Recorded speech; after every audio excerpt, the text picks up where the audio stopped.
3D platformers are by far one of my favorite genres, right next to its older 2D counterpart. From classics like Mario 64 or Banjo and Kazooie, to the end of that joyful era like Tak and the Power of Juju or Sly Cooper.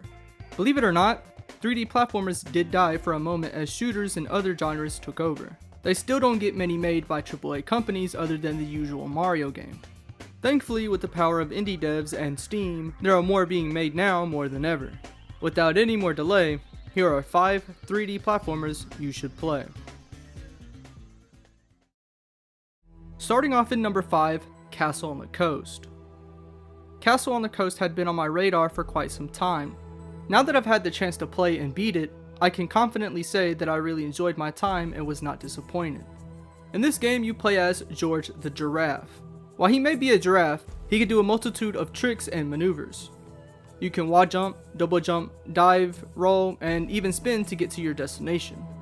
One thing you will notice when playing, however, is how floaty the game feels. At first I thought it would get on my nerves, but it actually helped with platforming, especially with its later levels. The cool thing about this game is the fact that it's extremely open in its environment. After the tutorial level, the game points you towards the castle doors.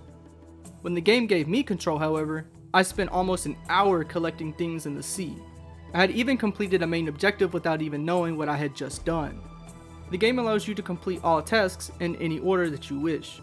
This makes it a lot more beginner friendly and easier to those that put it down and come back a month later. Now normally when you think of platformers, a giraffe doesn't really come to mind, nor does it make much sense. The reason behind the giraffe is the fact that it was made for charity. The mascot for the charity has a giraffe on it. Valley Children's Hospital is that said charity, just in case you wanted to know. The game is a bit detached from goals of the charity, but it kinda makes sense because this is a game that patients can play in that hospital. This game does have a story somewhat, but it focuses mainly on family and good morals. Overall, it's a harmless adaptation of the company's character that tries to convey the giraffe as a goofy guy who just wants to help. There's so much to do in this game with different ways to do them that it never felt like a slog. I actually beat this all in one go in 4 hours, and I still wanted more. I don't recommend beating this game in one sitting though. This is definitely a game you should take your time in, as there's plenty to enjoy. Its base price is $15, but it's currently on sale for $3. With the goats like Banjo or Mario getting sold at $20 and up, the giraffe is just as good in my opinion. Plus, the money goes towards charity anyway, so you can feel good while enjoying your new game. Castle on the Coast is a must-have for those that enjoy collectathons.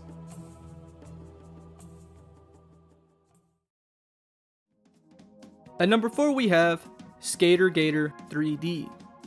I'll be upfront in saying that I didn't have high expectations going in. But seeing that it's on this list, you can guess that something changed. Skator Gator 3D is a sequel to, well, Skator Gator.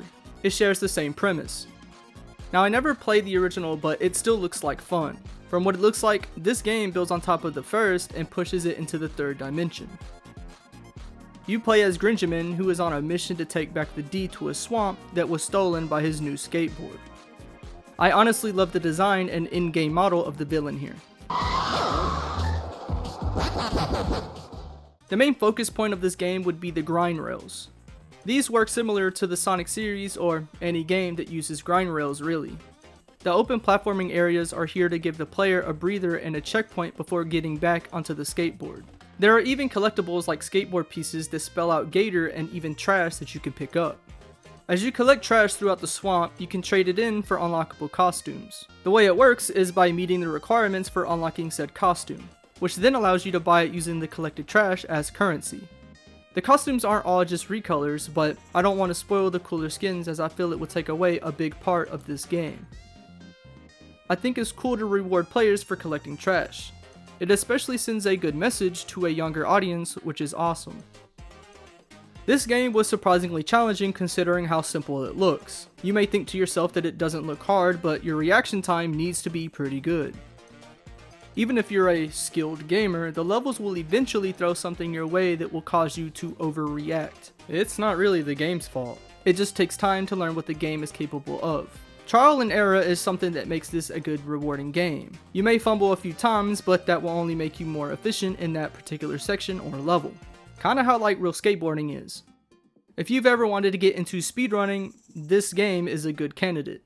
With it being momentum based, it makes it easier to rush through. The mechanics aren't even hard to understand, and with the power-ups or environment aiding in speed, it feels rewarding to beat a difficult section unscathed. It's also a much smaller game, so completing it in its entirety would be less soul-crushing than if you tried any other game. Skator Gator 3D is a really fun indie game to pick up and play. It's kinda short but very challenging. With it being priced at 5 USD, there's no harm in buying it.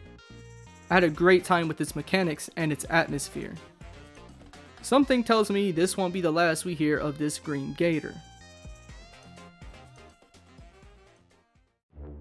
In the number 3 spot we have KO Round 2. When playing this, I instantly fell into nostalgia heaven. It reminded me of my time playing Tak and the Power of Juju or Pac-Man World 2.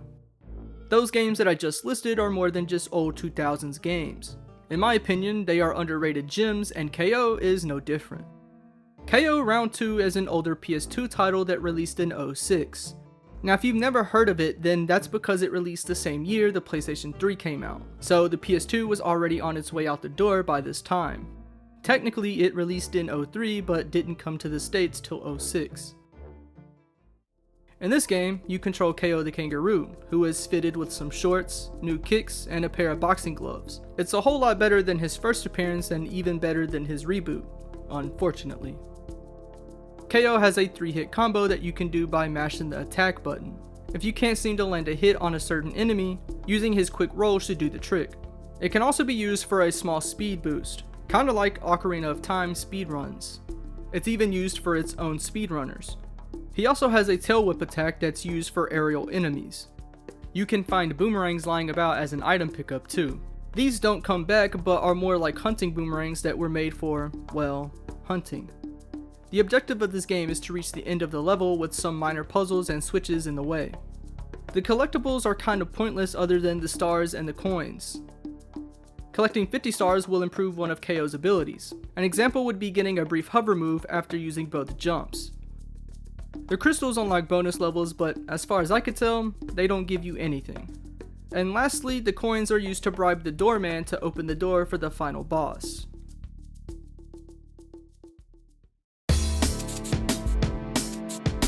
The variety of levels here really give off a globe-trotting adventure feel, even though it's all on the same island.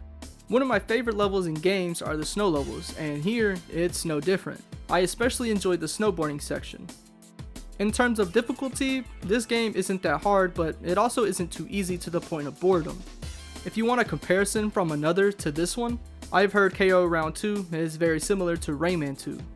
Its base price is only $2, but if you really want it lower, then it's on sale for just $1. It may not be perfect, but the cost to play is so low that you have no reason not to try it. And while we're at it, the rest of the original trilogy is very cheap, with each being 99 cents. On GOG, you can buy the trilogy on sale right now for $2.50. Wherever you may buy it, I can't recommend this game enough. It's a capsule to a once forgotten era of platformers.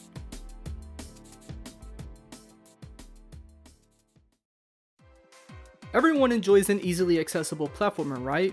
Just like another game on this list, Toree 3D is a momentum-based platformer. This game is what it says it is and nothing more or nothing less. It's Toree in 3 dimensions. The main goal of this game is to get back your ice cream from... Is that the Grim Reaper? There are 9 levels in total that you can choose in any order except the final stage. Each stage is decent in length with a few checkpoints scattered around. The game is relatively short for what genre it's in, but it has enough replayability to warrant a purchase. This game can be played on a wide monitor, but unfortunately there's not an option to change it to a standard screen. So the footage you see here may look a bit off since you can't see everything that's shown. The collectibles you'll find are these star JPEGs. If all of the stars are collected, you can unlock one of the 2 locked characters. The second character is unlocked by getting an A rank on every stage. These characters are more than just a reskin, however. Macbat has infinite jumps while Tasty Ramen is super fast. They were very neat additions and I really enjoyed playing the Ramen Bowl the most. With his added speed and the levels aiding in momentum, it was really fun blazing through each stage. If you're a Sonic fan, you'll enjoy playing Toree. Looks like the developer was even inspired too. I honestly didn't think I'd have as much fun with it as I did. I know it's wrong to judge a book by its cover, but it's hard not to be skeptical. Still, with a game priced at 99 cents, who could get mad? If you feel as if this game is too short but still want to play more like I do, there are 2 other sequels with another underway, each also being 99 cents as well. So if you were to buy all of them, then you'll have a longer experience while also paying no more than $3. Well, until the next one releases anyways. Toree 3D is a must-have budget platformer.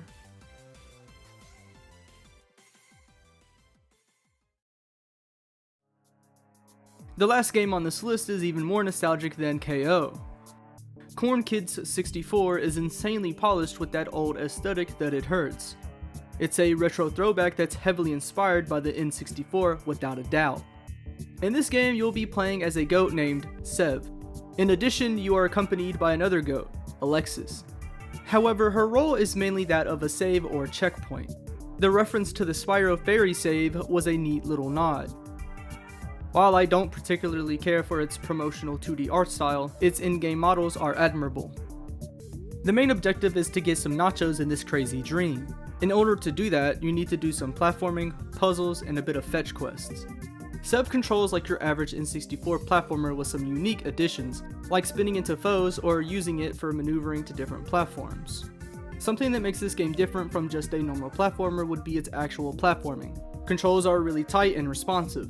Having the aerial spin move will allow you to reach farther distances, while jumping is exceptionally better than most games that have it. It's not just another automated sequence. You really have to try and think how a certain spot on the wall can give you a better advantage. Execution is key in order to reach the end. This game is pretty difficult, so I'd only recommend it to those looking for a challenge. The music is pretty catchy and matches the whimsical tone this game is set in. Even the dialogue amongst characters was interesting. It may not be my favorite game on this list, but it surely has a lot of thought put into it, which I respect. There's a lot to do in this world, although I did find myself fatigued with its aesthetic after a while. Nevertheless, there's plenty of fun to be had here with lots to appreciate. With a super generous price point at $7, who could pass this up? It's currently on sale for $5 on Steam. Kidz 64 is a neat little indie game that achieved what it set out to do, and that is commendable. Sharing games that I enjoy is more of a passion than just being another top 5 list. That's why I try to keep it mostly indie games so that they may have a chance of getting recognized. If you have any that you'd recommend, you can leave them in the comments down below. Here's to more 3D platformers in the future. With that being said, thank you for watching and take care.